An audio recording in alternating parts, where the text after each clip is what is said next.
Buenas tardes a todos, muchas gracias por venir. La verdad es que es una enorme sorpresa y un gran placer ver la sala llena. Cuando esta mañana mi hijo David me preguntaba, ¿pero quién va a ir a verte, papá, esta tarde después de Reyes? ¿No? Decía, pues no sé, menos mal que va algún familiar, parece que viene. Y la verdad es que es una grata sorpresa ver la sala así de llena y sobre todo el constatar en directo que la cultura y el interés por el conocimiento, por saber más, por saber de otras culturas, por saber de otras culturas del pasado, pues todavía sigue vivo, que no es solo el fútbol y cosas de esas, sino que también la cultura, si se le deja un espacio, también es capaz de atraer y de llenar. Muchas gracias a la Fundación por la invitación, la verdad es que es para mí un honor y un orgullo estar aquí. Y muchas gracias a Enrique Baquedano por su invitación. Para mí, yo me siento, a pesar de mi calvicie, como soy calvo desde que tenía 25 años, pues para mí no es un síntoma de edad, pues me siento jovencito rodeado de tanto catedrático, como decía Enrique. Yo todavía me siento alumno con ganas de estudiar y de aprender.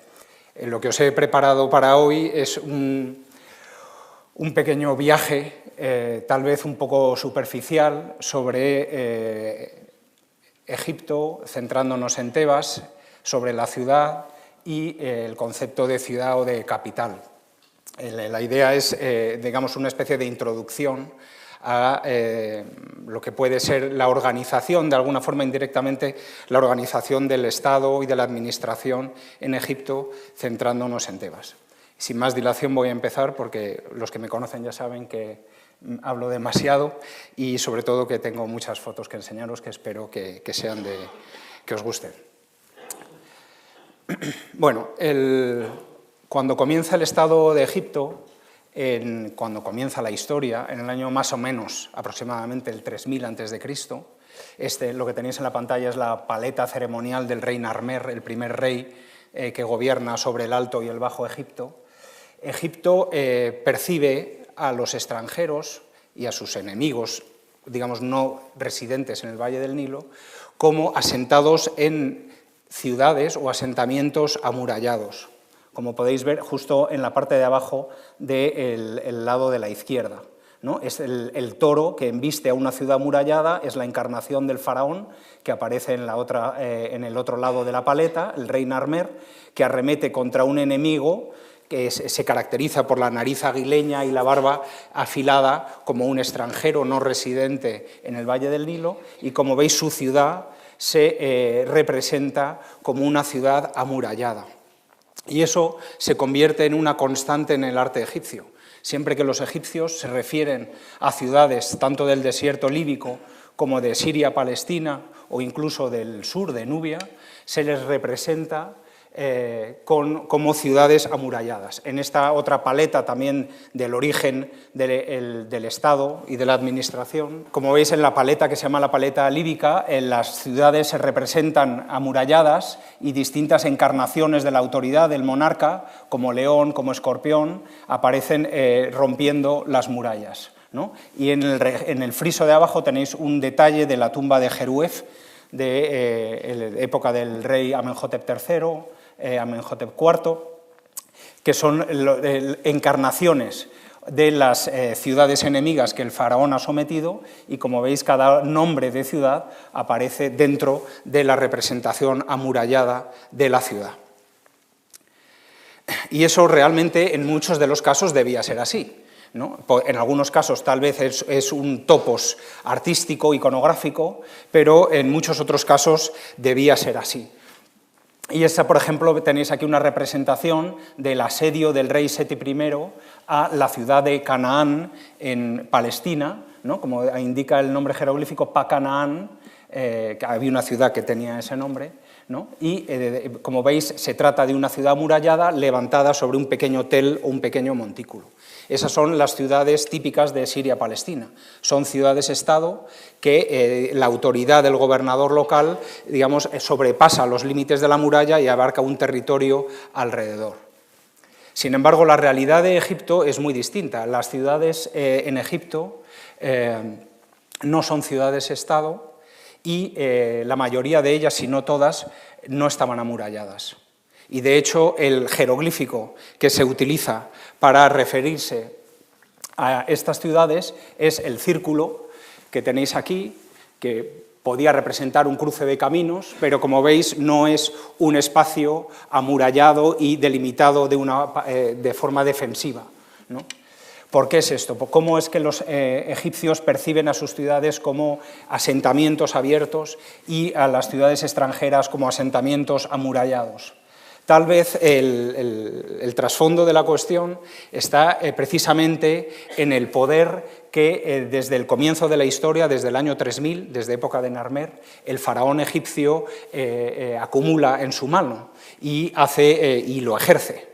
Porque, sin embargo, en las fronteras de Egipto sí que Egipto levanta fortalezas, como este es el caso en la Segunda Catarata, en época de la dinastía XII, cuando Egipto está llevando su autoridad hacia el sur para dominar sobre todo las minas de oro. En los estrechos del Nilo, en lo que se denominan las cataratas, ahí sí que los egipcios levantan grandes fortalezas para dominar el flujo de productos y la inmigración de individuos. O este otro caso en Mirguisa, como veis ahí en la esquina superior de la derecha, otra muralla. Y este es un ejemplo tremendo de la muralla que levantan los egipcios en Bujen. Es decir, que lo que hace Egipto es fortificar sus fronteras, tanto en el sur como en el delta oriental, y las ciudades dentro del Valle del Nilo, entre la primera catarata y su desembocadura en el Mediterráneo, digamos, quedan como asentamientos abiertos, puesto que están protegidos en las fronteras. La primera capital que conoce Egipto es la ciudad de Menfis. En Menfis es donde supuestamente se asientan y desde donde gobiernan principalmente los primeros reyes de época tinita y del reino antiguo. Aunque el término egipcio para la ciudad de Menfis es la ciudad rodeada por muros blancos, ¿no? Tal vez debamos pensar que Menfis sí que en algún momento tuvo una muralla, sin embargo no nos queda constancia de ello, porque el lugar donde estaba ubicada la ciudad de Menfis, que este es un plano, lo tenéis ahí abajo, aunque está un poquito desenfocado, este sería el asentamiento de Menfis, ¿no? Lo que queda hoy en día de la ciudad de Menfis es de época muy posterior, sobre todo de época ramésida hacia adelante, es decir, no queda apenas testimonio de la ciudad de Menfis en los primeros momentos, pero por el nombre debemos suponer que sí que debía tal vez esta ciudad tener alguna muralla.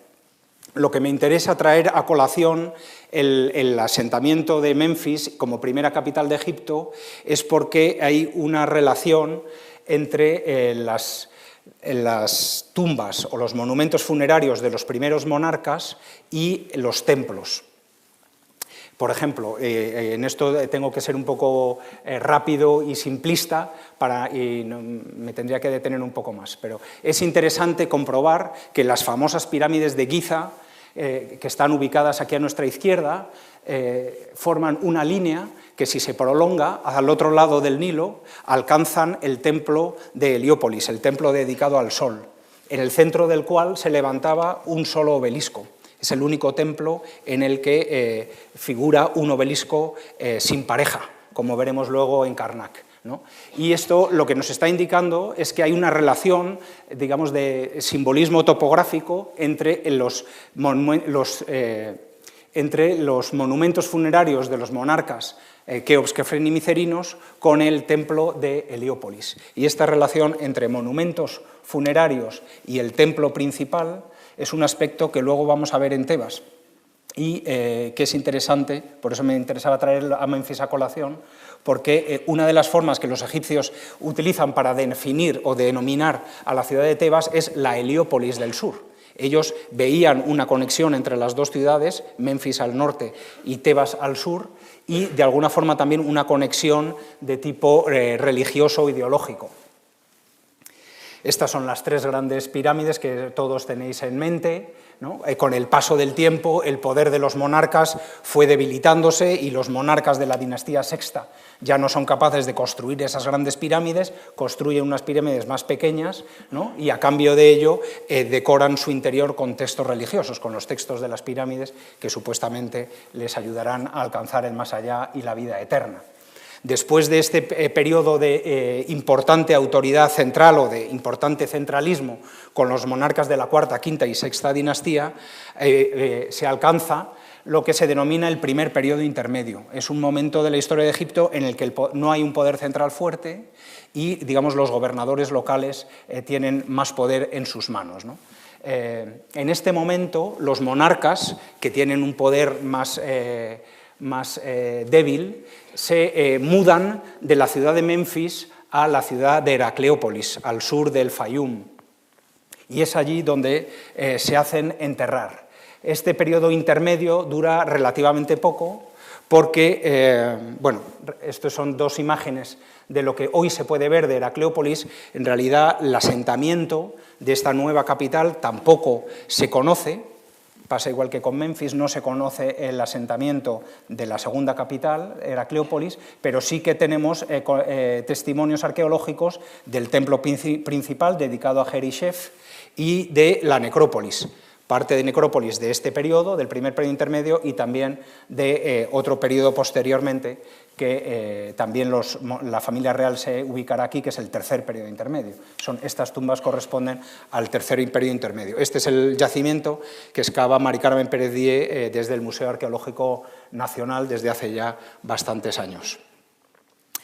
Como digo, el primer periodo intermedio dura relativamente poco, el poder del monarca es débil y rápidamente se ve enfrentado a un líder del sur, un tebano, que decide que él no tiene por qué pagar impuestos a un monarca débil y emprende una campaña de reconquista, de conquista. Avanza desde Tebas hacia el norte, sumando a su ejército los distintos gobernadores locales hasta alcanzar Heracleópolis y saquear y quemar completamente, según dicen los textos, esa ciudad. Este es el personaje en cuestión. El rey Montuhotep II es el líder tebano que, derrota a los reyes de Heracleópolis y conquista el país y se hace coronar rey del Alto y del Bajo Egipto. Este es el primer rey tebano. Y, como era de esperar, traslada, la capital a Tebas. Antes os he mencionado el concepto de capital. En realidad, nosotros sí tenemos claro lo que es una capital. Aunque luego en el mundo actual hay muchos casos peculiares, ¿no?, que hacen que incluso este concepto en principio tan claro para nosotros sea matizable. En el Antiguo Egipto, en realidad, lo que nosotros denominamos capital es el lugar de residencia del monarca. Aunque el monarca, por otro lado, estaba viajando constantemente de arriba a abajo en el Nilo. En realidad es el lugar donde el monarca, en principio, residía durante más tiempo y donde, en principio, sus cortesanos se asientan y acaban enterrándose. Es decir, no existe en este momento esa idea de capital. El monarca va viajando, la corte viaja con él y, en principio, por los restos arqueológicos podemos deducir que lo que nosotros entendemos por capital, en esta época debemos ubicarla en Tebas. Este es el detalle del lugar, justo en donde hace el Nilo una pequeña curva. Ahí se encuentra la ciudad de Tebas, que coincide hoy con la ciudad de Luxor, como veremos más adelante. Nos vuelve a ocurrir lo mismo. Del asentamiento y de la corte de este primer rey tebano, de Montuhotep II, no tenemos ningún testimonio.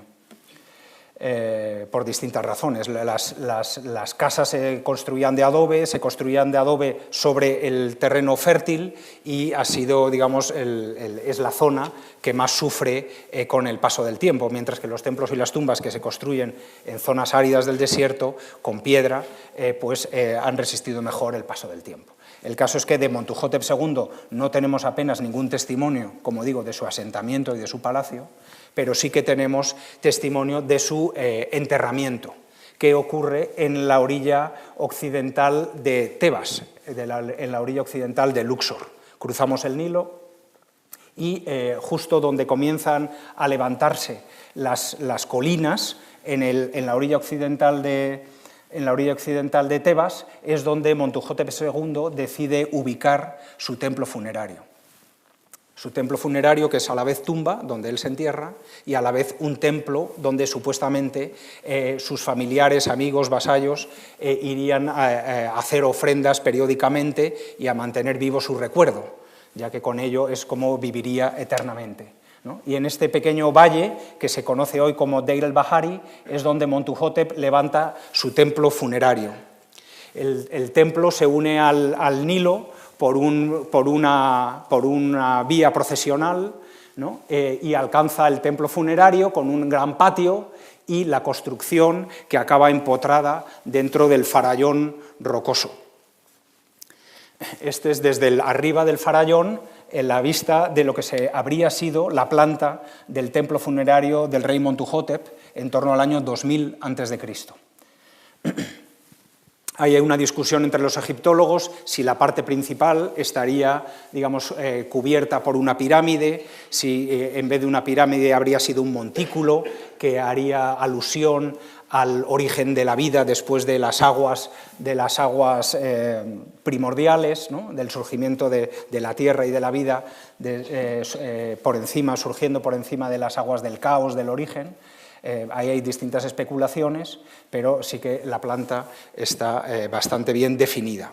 Y esta es la imagen del farallón, este es el templo, lo que queda del templo de Montuhotep II, y años después, unos 500 años después, puesto que Montuhotep es el primer rey tebano, el rey legendario por excelencia en Tebas, la reina Hatshepsut, lo veremos a continuación, levanta su templo junto al suyo y de alguna forma imitando también su arquitectura, para ligarse ella con el más rancio abolengo tebano. Pero eso lo veremos un poco más adelante, ¿no? Y como veis, la reina Hatshepsut imita en el diseño de su templo funerario, el templo funerario del rey Montuhotep. Esta es otra vista de los dos templos, uno junto al otro, y este es desde el farallón mirando hacia el valle. El asentamiento probablemente del rey estaría al otro lado del Nilo, en la orilla oriental, y en esta orilla occidental es donde se empieza ahora a poblar la necrópolis y donde el rey construye, como digo, su templo funerario y su tumba. Los nobles que sirven bajo Montuhotep II, muchos de ellos se entierran a este lado de la colina, ¿no? Que es el lado norte, y otros en el lado sur. Y lo que os voy a enseñar a continuación es una tumba peculiar que justo está al otro lado de este pequeño montículo, en el lado sur de Deir el-Bahari. Es una tumba, en principio, poco llamativa desde el exterior, que está excavada en la falda de la colina rocosa y que se comunica con el valle a través de una rampa, en este caso inclinada. Esta es la tumba de un personaje que se llama Meket-Ra, que vivió aproximadamente en esta época y que su tumba fue descubierta por el Museo Metropolitan de Nueva York. Y aunque la tumba había sido saqueada, tenía un pequeño anexo, una pequeña sala que los saqueadores nunca llegaron a ver y donde los excavadores del Metropolitan descubrieron, entre otras muchas cosas, este conjunto de pequeños muñequitos de madera, de maquetas de madera, que de alguna forma tratan de reproducir la vida cotidiana, para que la vida cotidiana, los aspectos más significativos de la vida cotidiana, le acompañaran al difunto en el más allá.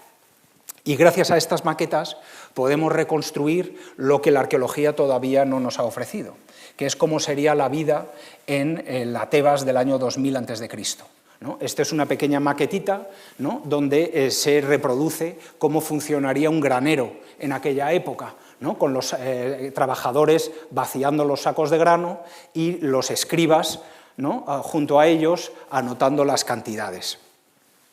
A mí me gusta decir siempre que los egipcios en muchos aspectos son un poco como la idea que tenemos nosotros de los alemanes. Eran bastante cuadriculados, nunca mejor dicho, ellos perciben el espacio siempre de forma cuadrangular o rectangular, ¿no? Por eso es llamativo también el signo jeroglífico para ciudad, que sea redondo, porque ellos siempre perciben el espacio, tanto cuando están dibujando o esculpiendo la pared de una tumba, como cuando están haciendo el trazado de una ciudad o de un templo. Su percepción del espacio es cuadrangular. y a la vez también son los amantes de los números, les encantaba contarlo todo, ¿no? Eran unos fanáticos también de la escritura, pero sobre todo llama la atención el cuidado y el interés que ponen en contabilizar absolutamente todo, ¿no? Son los creadores de la tabla Excel, sin duda alguna, ¿no? Como algunos papiros demuestran. Bueno, este es el granero, como sería un granero en el año 2000 a.C., este sería un pequeño establo con bueyes, ¿no? Esta es la carnicería, que estaría junto al establo, ya con algunas piezas secándose en el piso de arriba, y esto sería, digamos, el modelo de una casa de un noble en el año 2000 a.C., ¿no? Parecido casi a una casa romana que luego llega a nosotros a través de la arquitectura musulmana, ¿no? Del Islam, ¿no? Es una casa con un porche de columnas y una pequeña estanque en el centro rodeado de árboles frutales. En esta época, aunque ya desde el Reino Antiguo, pero Montuhotep II, para conquistar el país y derrotar a los reyes de Heracleópolis, empleó en su ejército mercenarios que venían de Nubia, del sur, ¿no? Y testimonio de este empleo de mercenarios nubios en el ejército egipcio son también un conjunto de maquetas que se conservan hoy en el Museo del Cairo. No vienen de la tumba de Mequetra en este caso, son de otra tumba, pero más o menos de la misma época, que muestran cómo sería este conjunto de mercenarios nubios que ayudarían al rey Montuhotep a conquistar el país, ¿no? Y esto también es interesante porque junto con el término ciudad, que es discutible y matizable, el término capital, que también conviene matizar, a veces se utiliza muy alegremente, también hay que matizar el concepto de etnia, aunque no me voy a meter en eso porque sería ya no una charla, sino un seminario, ¿no? La idea de qué es un egipcio, ¿no? Y cómo se define un egipcio, ¿no? En realidad, egipcio es cualquier súbdito del faraón, desde el punto de vista del faraón, claro, ¿no? Es cualquiera que paga impuestos, es egipcio. Y lo que es muy interesante es también ver cómo las poblaciones marginales, ¿no? Que ven en Egipto digamos, el Estados Unidos de la época actual, ¿no? Las posibilidades de vivir mejor, de enriquecerse, etcétera, pues es a través del ejército cómo las poblaciones nubias encuentran un paso más fácil y se asimilan de forma más eficaz a la sociedad egipcia. Y por eso se emplean como mercenarios y acaban integrándose completamente y diluyéndose completamente en la sociedad egipcia. Bueno, en esta época las armas principales eran los arcos, como estos ejemplos que se conservan en el Museo Metropolitan de unos soldados de Montuhotep con arcos muy muy altos, de 1,50 m, flechas de caña con madera de acacia dentro y en muchos casos terminada la punta en un sílex o en un trozo de metal. Y en nuestro proyecto Yehuti de esta época tuvimos la suerte de hallar intacto un enterramiento de lo que podría haber sido un mercenario nubio de época de Montuhotep. Esta es la colina de Drabu el Naga, que se levanta al norte de Deir el-Bahari. Este es el valle de Deir el-Bahari, que comunica el templo de Montuhotep y también el de Hatshepsut con el Nilo, ¿no? Y al norte se eleva esta pequeña colina que se conoce hoy con Drabu el Naga. Ahí llevamos nosotros ya 12 años excavando y tuvimos la suerte que excavando debajo de la entrada a la tumba de Yehuti, que es nuestro protagonista, Yehuti es de época de Hatshepsut, del año de 1470 a.C., excavando debajo del patio de entrada a la tumba de Yehuti, ¿no? Justo en ese área encontramos un enterramiento intacto de la época de Montuhotep, que había sido empujado dentro de una oquedad rocosa, ¿no? Y semi-enterrado. Lo interesante es que a pesar de este enterramiento un tanto rústico, ¿no? Y de que el lugar ha sufrido corrientes de agua en distintos momentos, se conservan junto a la cabeza del ataúd un conjunto de flechas de caña que todavía mantienen las plumas en su parte de atrás. Es llamativo que a pesar del agua se hayan conservado. Y es también llamativo que, como veis, las flechas se han depositado intencionadamente junto a la cabeza y después de que el lugar se haya rellenado de tierra, y las flechas se han partido intencionadamente, para que no pudieran dañar al difunto por arte de magia. Como decimos nosotros que las armas las carga el diablo, los egipcios también tenían esa idea, y por si acaso al propietario de este ataúd se le quiere enterrar con sus flechas, porque es un arquero, ahora lo veremos, pero por si acaso se le parten las flechas.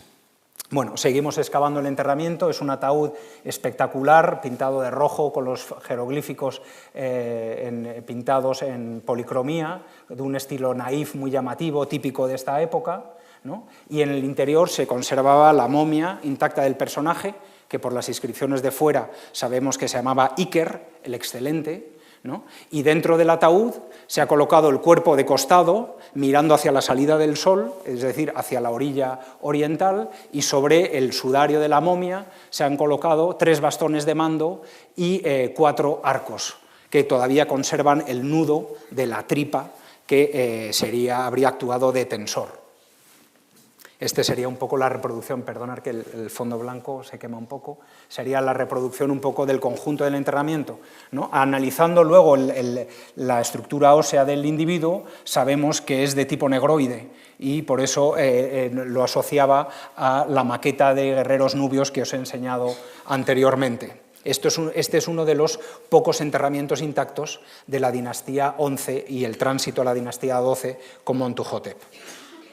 Bueno, Montuhotep, el primer rey tebano, funda la capital en Tebas, pero poco tiempo después los monarcas deciden, para estar un poco más compensados desde el punto de vista espacial, llevar la capital a un lugar que se llama Lahun, también junto al Fayum, digamos, para poder controlar tanto el sur como el norte.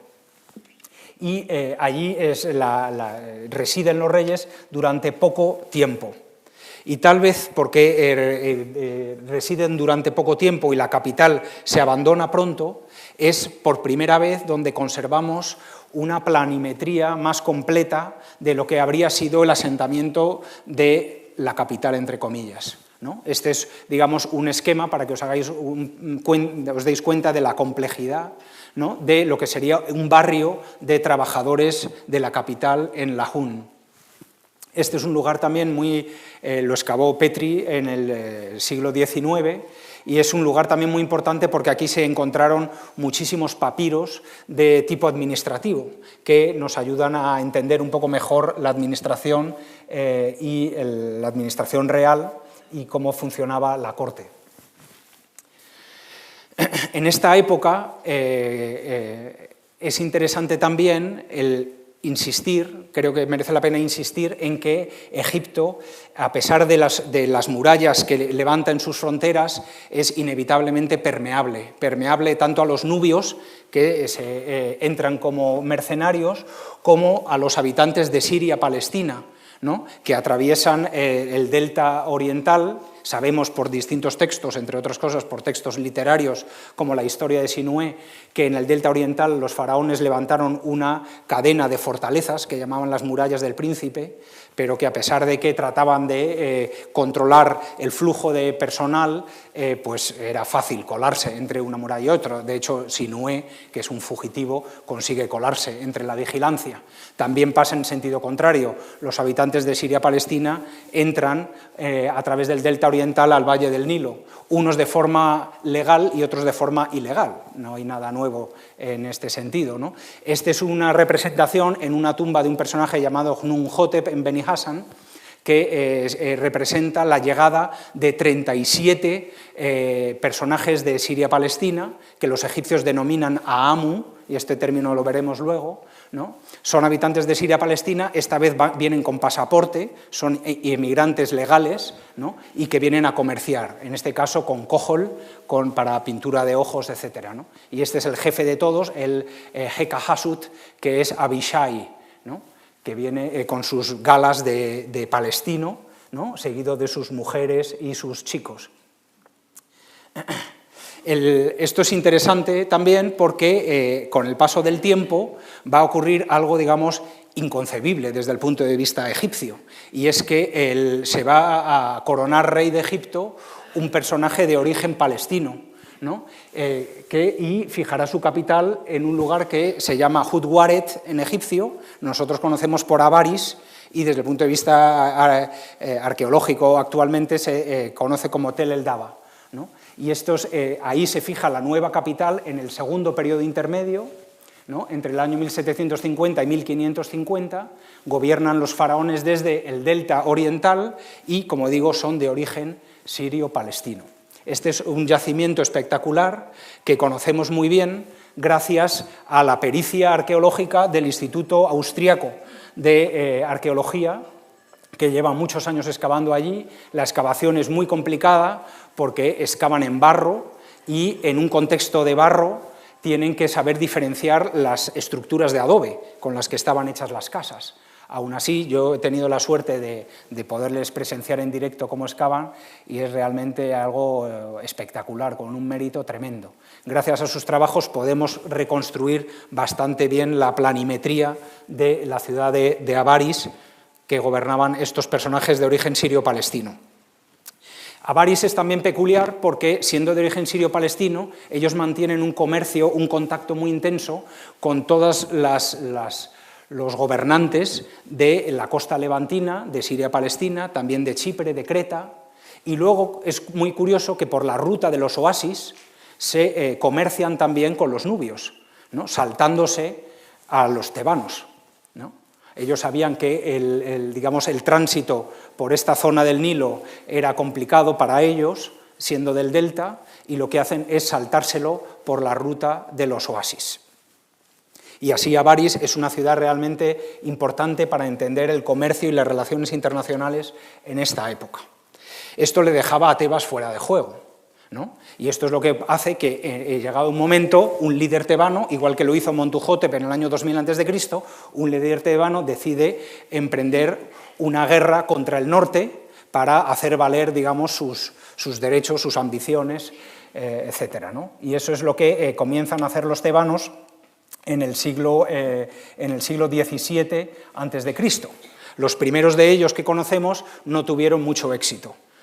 Uno de ellos fue un tal Seqenen-Ra, que empezó la guerra de reconquista, ¿no? Y no le fue muy bien, como su momia claramente muestra, ¿no? Con golpes de hacha en distintas partes de su cráneo.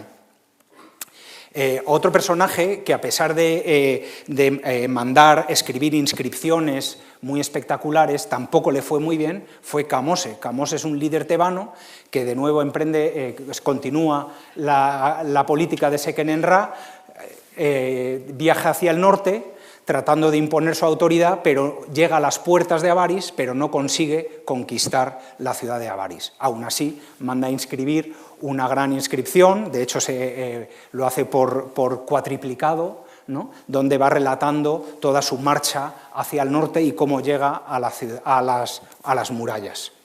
Su ataúd se encuentra hoy en el Museo del Cairo y fue hallado en Drabu el Naga, muy cerquita de donde nosotros estamos excavando. También en Drabu el Naga se enterraron personajes, reyes, líderes de Tebas antes de conquistar el país, como este caso Nebjeperra Intef, cuya pirámide ha descubierto el Instituto Arqueológico Alemán muy cerquita de nosotros. El ataúd se encuentra hoy en el Museo Británico. Estos dos Intef, cuyo ataúd también se encuentra hoy en el Louvre y fueron hallados en Drabu el Naga. E incluso la reina Hotep, cuyo ataúd se encuentra en el Museo del Cairo, también fue hallado en Drabu el Naga. Estos son, digamos, parte de la familia real de los líderes tebanos que luchan por reconquistar el país desde el sur. Todos estos ataúdes, aunque no se sabe exactamente dónde se hallaron, provienen de la zona norte de Drabu el Naga, justo lo que tenéis marcado en ese rectángulo amarillo, como veis, muy cerquita de nuestro proyecto. Hace unos años nosotros empezamos a excavar al lado de la tumba de Yehuti, en lo que denominamos el sector 10, y de esta misma época estamos hallando miembros de la familia real de estos personajes, ¿no? El año pasado, o este año, que bueno, ya es el año pasado, encontramos este ataúd de un niño de unos 4 o 5 años de edad, que debió vivir en torno al año 1600 a.C., Encontramos también figurillas de madera de un tal Ahmose Sapair, que sabemos que fue un príncipe importante dentro de la familia real de esta misma época, y también hallamos 3 inscripciones de otro príncipe llamado Intefmose, del cual se sabía bien poco hasta nuestras excavaciones. Es decir, que nosotros también estamos, si con Iker y añadimos nuestro pequeño granito de arena al conocimiento de la época de Montuhotep II, con la excavación del sector 10 contribuimos un poquito al conocimiento de estos líderes tebanos, de la familia de estos líderes tebanos que luchan por imponerse contra los del norte.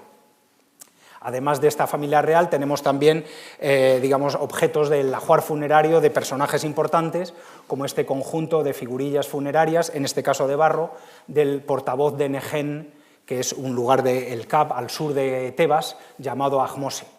De esta misma localidad del Kab, de donde provenía Ahmose, tenemos esta tumba de un general almirante llamado Ahmose, hijo de Ebana, que en su inscripción nos narra pormenorizadamente cómo él participa en la guerra de reconquista y cómo consigue, ya por fin, conquistar Avaris con el rey Ahmose. ¿No? Este es el Ahmose, hijo de Ebana, que acompañando a Kamose, acompañando a otros líderes, con Ahmose consigue conquistar la ciudad de Avaris, por fin. Y esa conquista llevó, como pasó con Montuhotep años antes, a desplazar la capital de nuevo a la ciudad de Tebas. Y con ello comienza el Reino Nuevo en el año 1550 aproximadamente. De esta época también, nuestro pequeño proyecto tiene un documento importante, que es la tumba de Geri, el vecino de Yehuti. Geri vivió en torno al año 1520, muy probablemente cuando Tebas comienza a ser de nuevo capital de Egipto, ¿no? Y en su tumba, estas son las tumbas que nosotros estamos trabajando, su tumba es muy sencillita, las paredes del pasillo están decoradas en relieve y en una escena se representa el féretro de Geri siendo transportado de un lado a otro del Nilo, y lo que a nosotros más nos interesa es que en un banquete familiar se representan a 2 hermanos de Geri, y los 2 hermanos se llaman igual que el monarca que reconquista Egipto para los tebanos. Los 2 hermanos se llaman Ahmose, como el rey, ¿no? Ahí viene su hermano Ahmose. Pero lo que a nosotros más nos interesa es que su otro hermano, que también se llama Ahmose, para diferenciarse de su hermano mayor, recibe un apodo, y en este caso su apodo, Aamu, como Abishai habíamos visto antes, el semita, ¿no? Es decir, muy probablemente un hermano de Geri participa en la guerra contra los habitantes de Avaris, contra los reyes del delta, que los del sur identifican como semitas y por tanto les desprecian.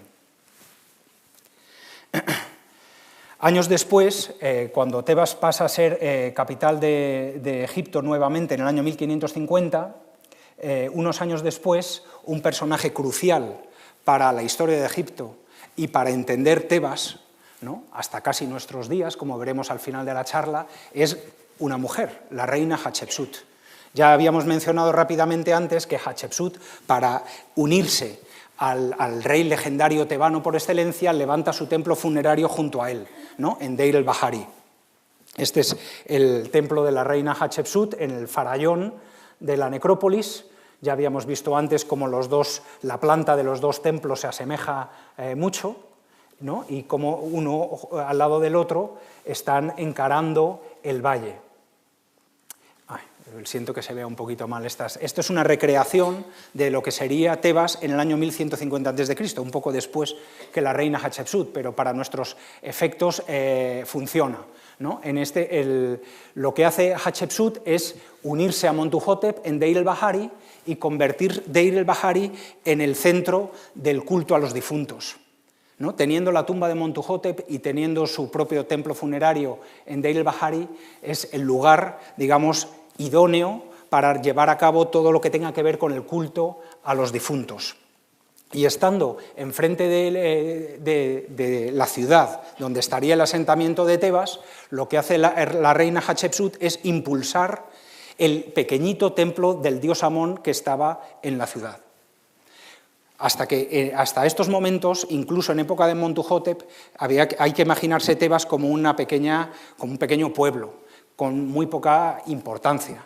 Y el templo de Amón era también muy poco importante. De hecho, el templo principal en aquella época era el templo de otro dios que se llama Montu, que está un poco más al sur.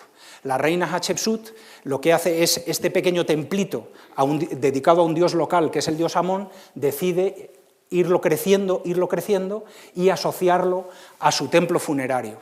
Y unir, como habíamos visto en Heliópolis, lo que son las tumbas, los templos funerarios, con el templo a la divinidad principal del lugar. Hacer un salto de un lado a otro del Nilo. Y ese salto, digamos, ella lo materializa impulsando una pequeña fiesta que ya había, pero que ella le da mucha más importancia, que es lo que se denomina la Bella Fiesta del Valle, durante la cual se saca una estatua del dios Amón, se le lleva en volandas, como nuestra Semana Santa, en un paso, se le hace cruzar el Nilo y se le hace visitar la zona de Deir el-Bahari. Con esta procesión anual, digamos, se une el carácter funerario de Deir el-Bahari y el carácter de culto a la divinidad local del dios Amón. Para llevar a cabo estas procesiones se levantan, digamos, pequeñas capillas de descanso, donde durante la procesión se dejaría, digamos, la estatua de la divinidad, pero siempre protegida, ¿no?, y envuelta en lo sagrado, que es esta capilla que se denomina la capilla roja de Hatshepsut, que para nosotros es especialmente interesante porque los relieves que la decoran nos describen paso a paso cómo era esa procesión. Y aquí vemos, por ejemplo, a la reina Hatshepsut, que está haciendo unas ofrendas al sagrario que estaría encima de un altar. Este es el altar, ¿no? Sobre el altar hay una barca y sobre la barca el sagrario. Como todo el transporte se hace en el Nilo, en barca, los egipcios siempre que mueven algo, aunque sea en volandas, siempre adopta la forma de barca. Entonces el sagrario se coloca sobre una barca, ¿no?, se le hacen las ofrendas y una vez que está todo listo se comienza la procesión. La procesión se lleva en volandas, como os decía antes, como un paso de Semana Santa, ¿no?, por distintos oficiantes relacionados con el templo, y cuando hay que pasar el Nilo, también, ni corta ni perezosa, la reina Hatshepsut, acompañada de su hijastro Tutmosis III, pues coge el remo y atraviesan el Nilo. Si Hatshepsut, digamos, concibe la geografía de Tebas como uniendo una orilla con otra, con esta procesión y uniendo Karnak con Deir el-Bahari, todavía va un poco más y decide impulsar otro pequeño templito, en este caso al sur, unos 3 kilómetros al sur de Karnak, ¿no?, y comienza a desarrollar un pequeño templito que probablemente habría antes, le da más importancia y desarrolla el templo de Luxor.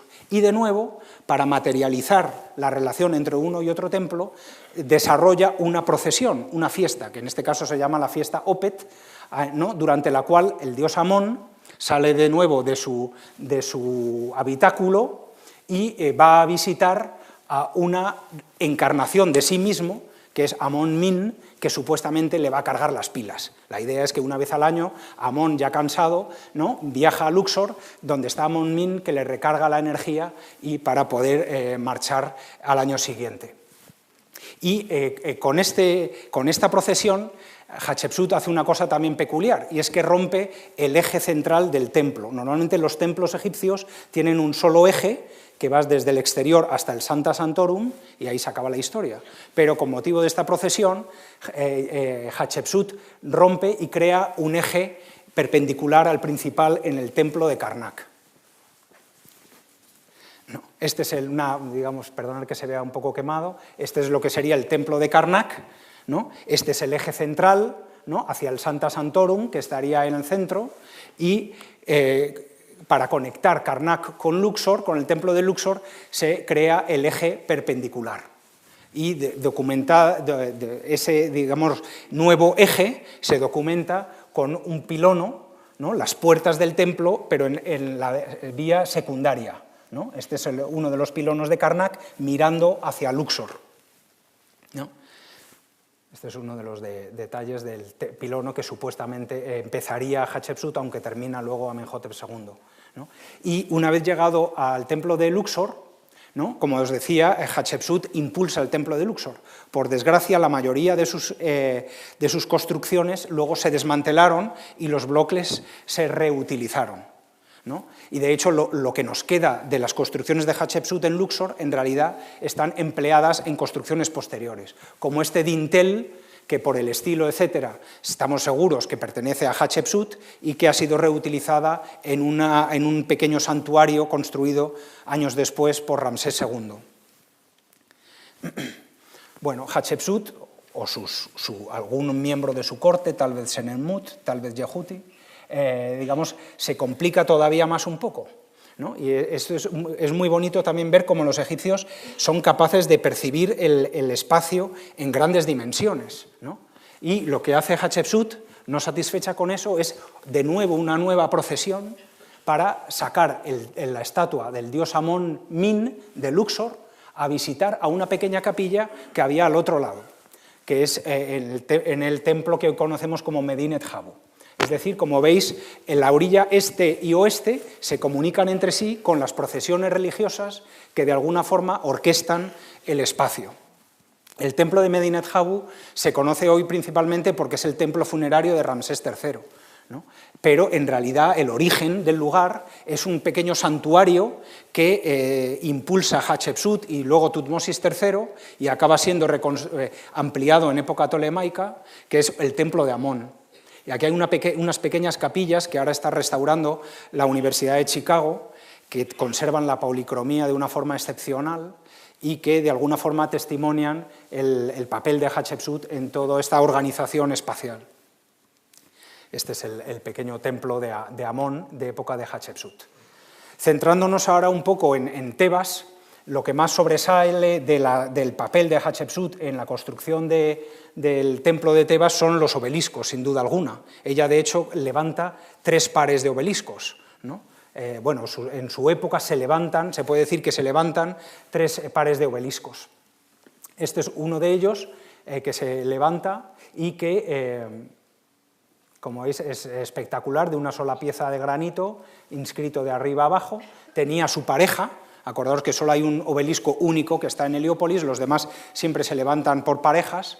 Uno de ellos está roto en pedazos y caído, y esto es lo que sería en la parte de arriba, el pináculo de uno de del obelisco caído de Hatshepsut, que representa arriba del todo la coronación de la reina por el dios Amón-Ra. Fijaros el detalle, a pesar de que desde abajo apenas se vería, el detalle de la talla del relieve, ¿no? Este es un retrato de la reina Hatshepsut.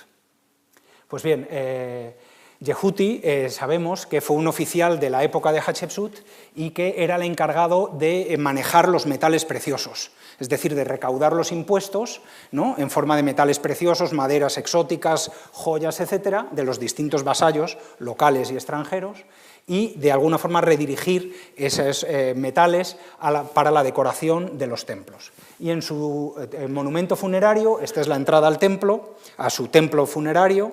Esto es como se vería en una fotografía en 1909, con la fachada al aire libre.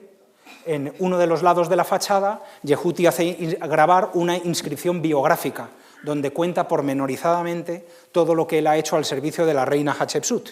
Y entre otras cosas, lo que él indica es que él es el que se encarga de cubrir con electro los obeliscos que la reina levanta en Karnak. Es decir, aquí, de nuevo, nuestro proyecto tiene la suerte de poder aportar información a este otro gran momento de la historia de Tebas, ¿no? La reina Hatshepsut levantó importantes construcciones en Karnak, pero por desgracia, igual que os he mencionado antes que ocurrió en el templo de Luxor, en el templo de Karnak la mayoría de sus construcciones se desmantelaron.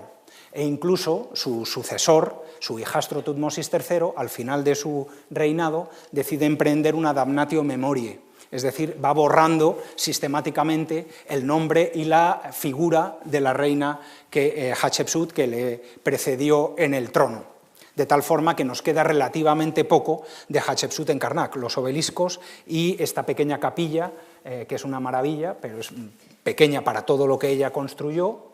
Y este es su hijastro Tutmosis III, en una estatua estupendísima hoy en el Museo de Luxor, ¿no? Y esto es un ejemplo, ¿no? La capilla de Hatshepsut que desmantela estaría justo aquí, y él la desmantela en parte para hacer una nueva construcción y grabar sus hazañas en Siria-Palestina, etc. No me voy a detener en ella. Esta imagen sí me interesaba mostrárosla para comunicaros, expresaros la importancia de las puertas en época antigua, pero que también llega hasta nuestros días, ¿no? Los egipcios lo tenían bien claro, lo más importante de una construcción es la puerta. Se podían hacer una construcción en adobe, pero la puerta siempre iría en piedra. Y si la construcción se hace en piedra caliza, como es el caso del templo de Karnak, el dintel y las jambas tienden a hacerse con una piedra más noble, más valiosa, más resistente, como es el granito en este caso. Y así Tutmosis III, cuando rehace este espacio, ¿no? Las paredes las hace de piedra caliza, pero el dintel en las jambas las hace de granito. Y tanto son importantes las puertas que en los templos egipcios reciben nombres. Y cada puerta, la mayoría de las veces, cuando se conserva la inscripción, va acompañada de su nombre, ¿no? Esta es una de las jambas, ¿no? Y aquí la inscripción nos dice puerta, ¿no? Seba de Menjeperra, y la puerta se llama Amón Werbau, Amón el Grande en poderes. Esta es la otra jamba, ¿no? Con el detalle de Amón besando al faraón Tutmosis III y el nombre de la puerta debajo. Igual que utilizábamos las maquetas de Mequetrra para saber un poco cómo era la ciudad, la vida, las casas en época de Montuhotep, en el año 2000 a.C., las tumbas de los cortesanos de la época, ¿no? del siglo XVI, del siglo XV, sobre todo, las tumbas de los particulares son una buena fuente para conocer los detalles de la vida cotidiana y de la organización del espacio y la vida en la ciudad. Los egipcios daban muchísima importancia a las huertas o a los jardines, ¿no? Y concebían siempre el espacio, como veíamos en la maqueta de Mequetrra, con una pequeña alberca en el centro y los árboles frutales alrededor. Y digamos que la vida familiar y la actividad económica estaba centrada en torno a estos espacios verdes, la mayoría de ellos amurallados o con una cerca. Esto es la puerta, ¿no? Que daría paso a la finca, ¿no? Fijaros que en realidad la muralla o la pequeña valla que tendría este espacio es insignificante, pero la puerta es lo que el artista tiene claro que tiene que reflejar. A través de otras tumbas también conocemos toda la actividad económica en los talleres, unos talleres asociados al templo y otros asociados a la administración real directamente. En la tumba de Rejmirra, por ejemplo, tenemos estos detalles, por ejemplo, en este caso, de elaboración de adobes, ¿no? Y ahí están fundiendo metal para hacer distintos objetos, etc. La tumba de Rejmirra es un documento fantástico para conocer cómo se hacían tanto las esculturas en piedra, los objetos de madera, los adobes, etc. ¿No? O este otro caso en la tumba de Najmin, que nos hace una pequeña planimetría muy esquemática de cómo sería su casa, ¿no? Con la avenida central, las columnas que veíamos también en la maqueta de Mequetrra años antes, ¿no? Y los pequeños árboles refrescando el espacio de la casa, ¿no? Este es un caso fantástico, ¿no? Donde además de la actividad económica, de recuento de ganado, elaboración de vino y embotellado de vino en las grandes vasijas, tenemos una fantástica representación de una casa de la época. Este es el detalle de la casa, ¿no? Lo que aparece arriba, en esos grandes triángulos, en realidad son como los belucs, ¿no? Son ventanas que se abren en el techo para airear la habitación. Y este otro detalle fantástico, una casa ya de varios pisos, ¿no? De Yehutinefer, unos años después que los casos anteriores. Este es el dibujo que no se ve muy bien. O este otro caso, este es un supervisor del tesoro que representa en su tumba toda la actividad relacionada con la elaboración de telas, ¿no? Aquí están pesando las distintas telas en forma de bolsa, en forma de lienzos, ¿no? Y el espacio, como veis, de forma esquemática, reflejado la división del espacio en habitaciones.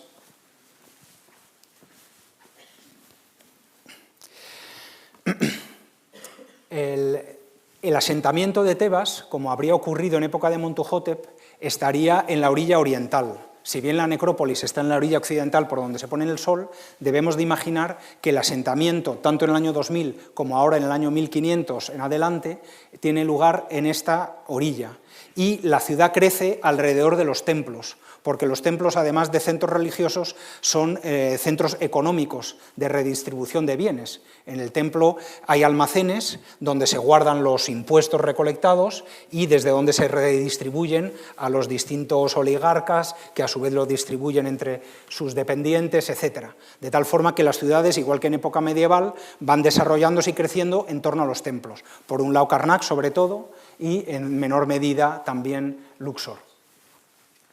El problema que tenemos con el caso de Tebas es que, como veremos al final de la charla, la ciudad siguió siendo habitada hasta nuestros días, de tal forma que, de nuevo, tenemos poca información sobre el asentamiento en esta época, porque lo tenemos debajo de la ciudad moderna, ¿no? Y es gracias a las representaciones iconográficas como podemos obtener esa información, digamos, más de vida cotidiana.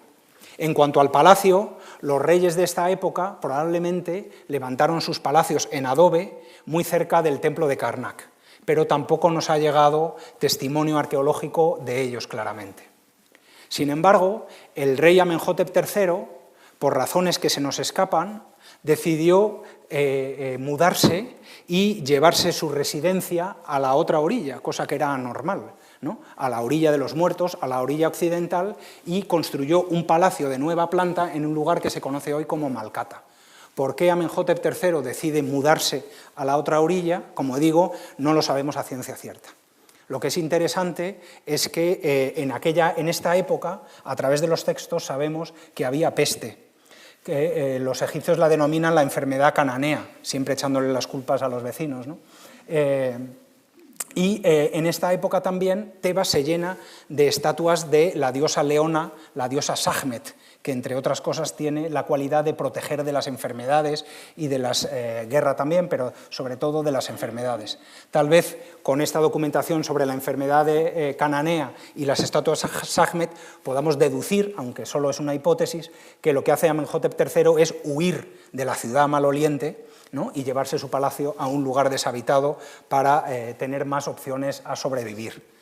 La ciudad de Malkata, a pesar de que se levanta en un lugar, digamos, no habitado antes ni habitado después, y en el desierto, se conserva, pero de forma muy leve. Tan solo los cimientos del palacio, lo que sería el palacio, que es este, y luego un lago artificial que construyó, que se llama Birket Habu, ¿no? Y podemos de alguna forma reconstruir lo que sería la planimetría del palacio de Amenhotep III, pero como veis apenas queda nada en superficie. La planimetría, aunque se vea mal el plano, la planimetría nos indica que es una estructura palacial compleja, con muchas dependencias, muchos almacenes, talleres, y donde también hay algún templo, se junta la administración real con la religiosa, pero no me voy a detener en ello. En superficie, como os decía, no queda gran cosa, tan solo las plantas de la base de las estructuras de adobe y los túmulos de tierra como consecuencia de la construcción del lago artificial. Después de Amenhotep III le sucede un faraón muy dramático, Amenhotep IV, que se cambia el nombre a Akenatón, en torno al año, a mediados del siglo XIV a.C. Y este Akenatón todavía va más allá. No le parece suficiente con trasladar la capital al otro lado del Nilo, sino que se la lleva a un lugar de nueva planta, pero bien lejos, en Amarna, es decir, en medio de lo que se dice en inglés in the middle of nowhere, pues eso es Amarna. Y intencionadamente es así, ¿no? Busca un lugar donde no hubiera habido nunca nada, donde no le deba nada a nadie, ni nadie le pueda acusar de usurpación, y allí instala su nueva capital. Lo interesante de esta nueva capital, que pasa un poco como en el palacio de Malkata Amenhotep III, al ser una capital que solo pervive 17 años, donde no había nada antes ni hubo nada después, se conserva relativamente bien y se conoce bien la planimetría de la ciudad. Y lo que es interesante es ver que aquí también el espacio se organiza en las dos orillas, ¿no?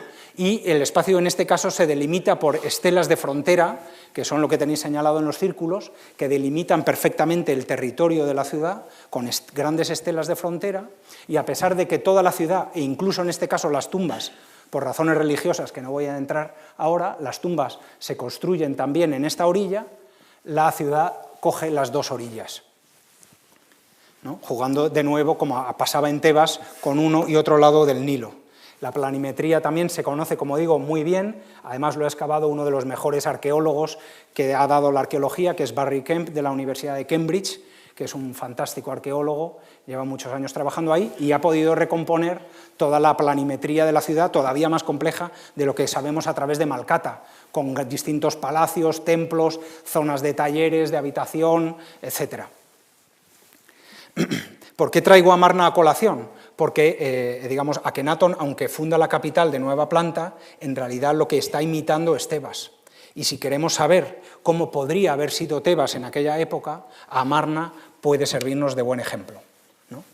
De nuevo pasa como Malkata, apenas queda nada en superficie. Esto es una imagen de la llanura de Amarna, con una estupenda moto egipcia que da ganas de montar, ¿no? Este es desde las colinas, la planicie gigantesca, nos tenemos que imaginar a Akenatón y a Nefertiti corriendo en carro de un lado a otro por esta llanura, ¿no? Y esto es lo que queda de una de las estelas de frontera marcando el territorio, con las estatuas de Akenatón y Nefertiti y un texto grabado en la roca, ¿no? Donde queda constancia de que nadie poseía ese territorio, que Akenatón lo coge como primer ocupante y que la ciudad está dedicada al dios Atón.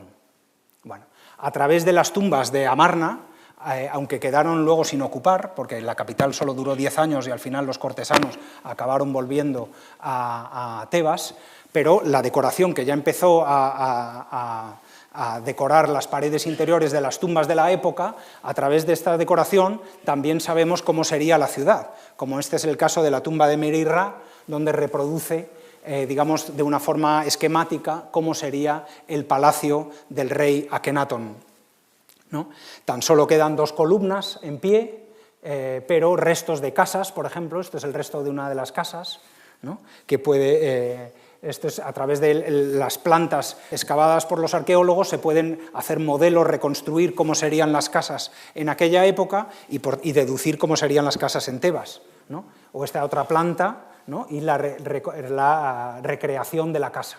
Luego, además, se conservan todos los talleres de artistas, del artista Yehuti, que hizo el famoso busto de Nefertiti. Se conserva también lo que sería la casa de los archivos, donde se conservan las cartas diplomáticas que cambiaba Akenatón con el rey hitita, el rey de Babilonia, etc. Y, como digo, a pesar de que en superficie se ve poco, es mucha la información que los arqueólogos sacan de ello.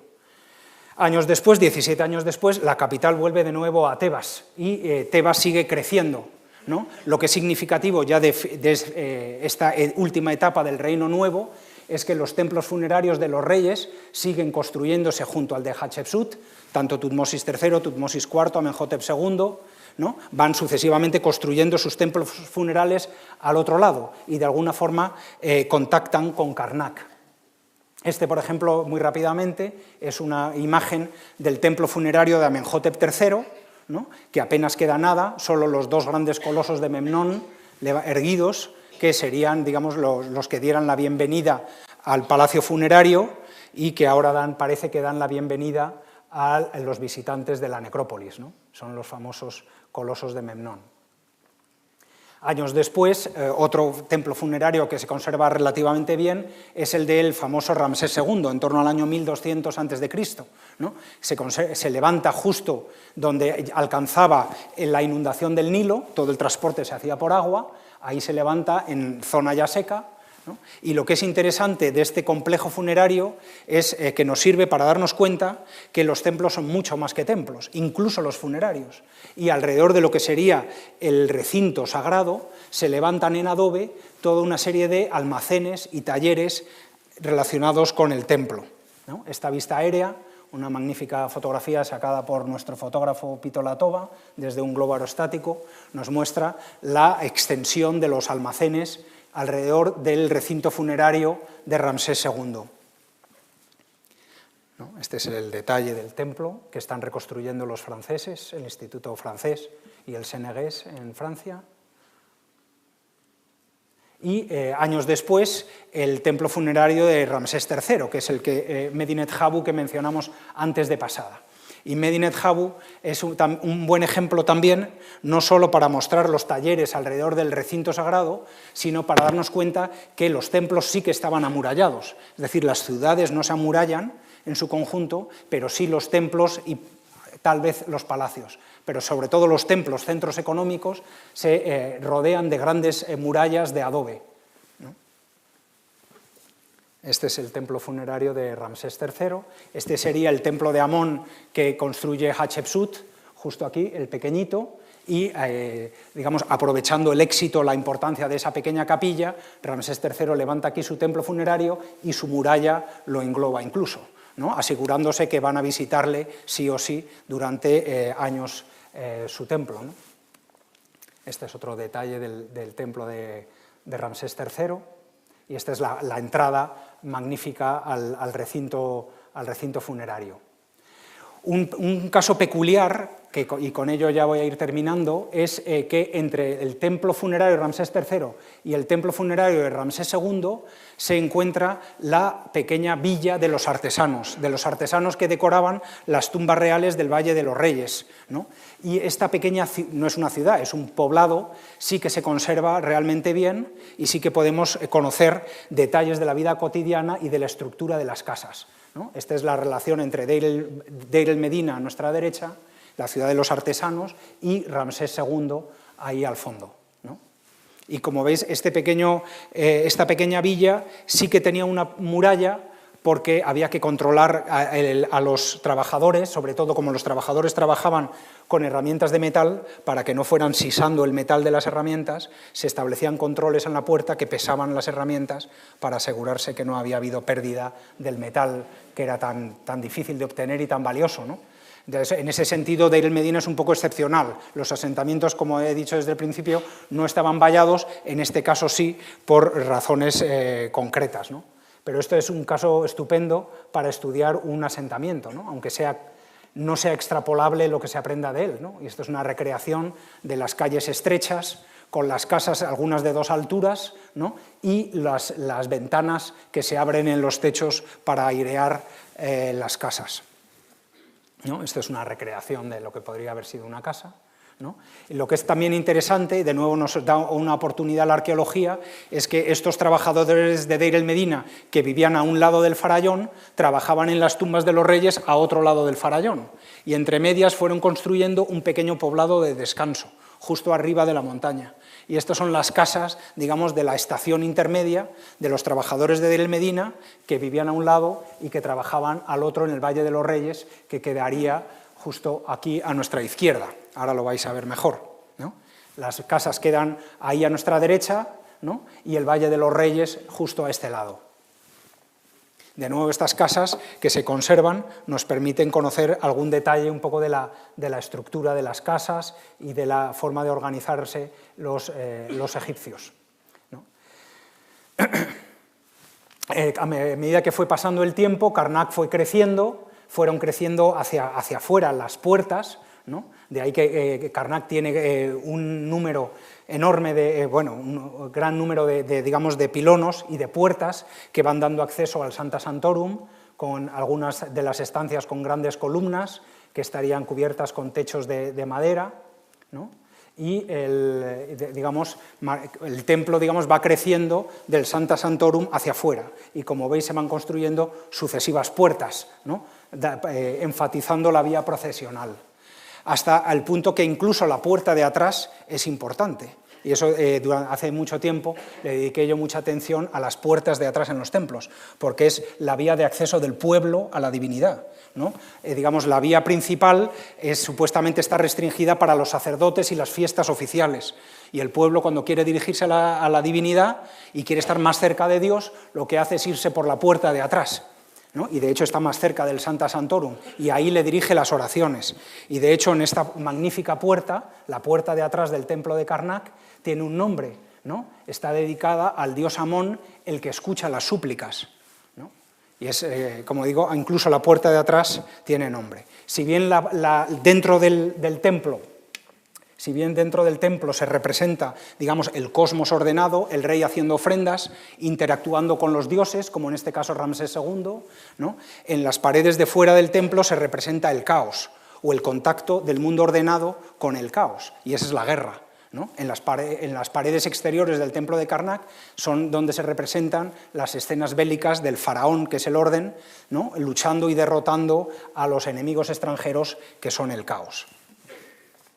Este es un detalle muy bonito del rey Seti I, que negocia, en este caso no guerrea, sino que negocia con un jefe del Líbano para que le proporcione madera de cedro, con el cual construir o elaborar los estandartes a la entrada del templo de Karnak. Este es el jefe del Líbano, ¿no? Rindiéndole pleitesía al faraón y ofreciéndole madera de cedro. Es decir, que no siempre son escenas violentas, es el contacto del faraón con el extranjero. Junto al templo de Amón en Karnak se levanta el templo de Honsu, que de nuevo sigue la misma estructura, distintas puertas que avanzan hacia el Sancta Sanctorum, hacia la divinidad, ¿no? Y lo mismo ocurre con Luxor. Igual que Karnak con el paso del tiempo va creciendo, el templo de Luxor también crece de dentro hacia afuera, ¿no? Las columnas a nuestra derecha de Amenhotep III, las columnas que levanta Tutankamón y Horemheb, hasta llegar al patio de columnas con estatuas de Ramsés II y los pilonos de Ramsés II, ¿no? Estos son los pilonos y los colosos de Ramsés II. Y en el Sancta Sanctorum, que todavía conserva imágenes de Amenhotep III, imágenes estupendas de Amenhotep III ofreciéndole a la divinidad, junto al gran Amenhotep III, que no podía dejar de estar el gran conquistador de Egipto, el gran Alejandro Magno, que se hace coronar faraón del Alto y del Bajo Egipto, respeta, por supuesto, todos los cultos y religión egipcia, e incluso él se hace máximo oficiante del templo de Luxor. Como aquí aparecen estas imágenes, son Alejandro Magno en el Sancta Sanctorum de Luxor, ¿no? Siendo guiado por el rey Atum, que es el rey del origen, y en este caso haciéndole ofrendas al dios Amón de Tebas.